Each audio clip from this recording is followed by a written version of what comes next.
Штип е меѓу ретките градови во Македонија каде меѓуопштинскиот центар за социјални работи нема евидентирано бездомни лица. Сепак, дополнуваат од Центарот за социјални работи, денеска на штипските улици можат да се сретнат граѓани кои животот на улица е нивен избор и покрај тоа што имаат станови и куќи. Најавите за поларното невреме и снегот што од утринава започне да врне во Штип ги мобилизира надлежните институции.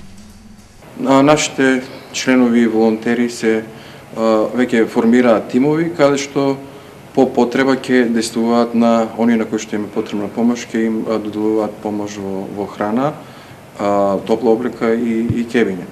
Насоките кои што ние како Црвен крст ги добиваме се пред се потекнуваат од Центар за социјални работи, каде што веќе стапивме во контакт. Некаде околу 10 фамилии се критични. Во меѓувреме на терен се и патронажната служба, од каде што велат дека советите како да се справиме со поларните студови се рутински.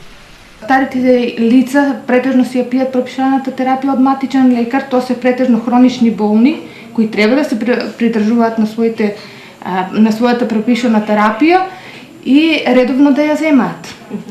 Најчесто се среќаваат кардиоваскуларни заболувања, да си ја земат терапијата за покачен крвен притисок и пропратно, ако имаат симптоми на грип, да се лекуваат и од грип и да се јавуваат кај матичните лекари за совети по натамошно лекување.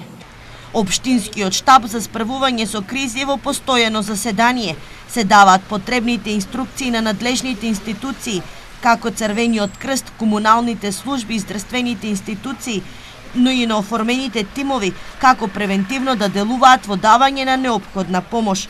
Целта е единствена, најавените поларни температури проследени со снежни врнежи што помалку да бидат на штета на оваа категорија граѓани.